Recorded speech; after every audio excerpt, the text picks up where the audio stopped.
વલ્લભભાઈ પટેલની 150મી જન્મજયંતિ નિમિત્તે મોડાસા વિધાનસભા વિસ્તારની અંદર જે પદયાત્રા યોજાઈ એ અરવલ્લી જિલ્લા કલેક્ટર સાહેબ શ્રી પ્રશસ્ત પારીખ સાહેબના અધ્યક્ષસ્થાને યોજાઈ।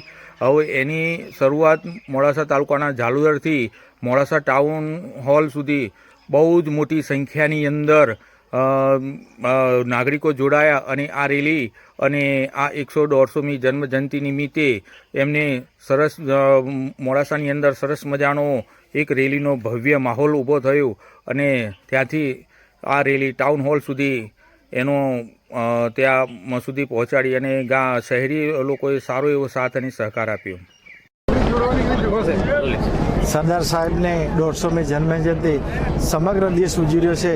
એના ભાગરૂપે આજે અરવલ્લી જિલ્લાના મોડાસા વિધાનસભાની આ સાકરિયાથી નીકળી અને મોડાસા ટાઉન હોલ સુધીની યાત્રા છે। તેમાં અમારા વહીવટી અધિકારીઓ, અમારા પ્રદેશના આગેવાન યજ્ઞેશભાઈ અને બધા જ હોદ્દેદારો અને આમ જનતા ખૂબ ઉત્સાહપૂર્વક આમાં જોડાયા છીએ, ધામધૂમથી જોડાયા છીએ અને સરદાર સાહેબનું આ આખા રાષ્ટ્રને એક કરવાનું સપનું હતું એ સાકાર થાય। એક ભારત શ્રેષ્ઠ ભારતના સૂત્ર સાથે અમે બધા ખૂબ આનંદ અને ઉલ્લાસથી આ યાત્રામાં જોડાયા છીએ। સરદાર પટેલ સાહેબની 150મી જન્મ જયંતિ આખા રાષ્ટ્ર ઉજવી રહ્યા છે। એ જ શૃંખલામાં આજે અરવલ્લી જિલ્લામાં પણ જિલ્લા કક્ષાની એકતા યાત્રા ખૂબ ધામધૂમ ઉલ્લાસ સાથે અને લોકોના ઉત્સાહ સાથે યોજવાઈ રહી છે।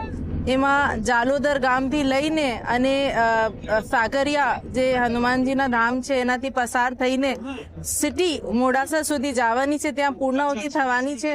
મોટી સંખ્યામાં દરેક ક્ષેત્રથી લોકો જોડાયા છે, જેમાં બહેનો, બાળકો, વડીલો, યુવાનો ખૂબ ઉત્સાહ સાથે ઉમંગસભેર એમની ઉજવણી થઈ રહી છે। સાથે સાથે સરદાર સાહેબના જે ગીતો છે એ પણ વાગી રહ્યા છે। એટલે આ યાત્રા મેં બધા હજુ એ ચાલુ છે, અમે એમાં મધ્ય વિરામમાં છીએ।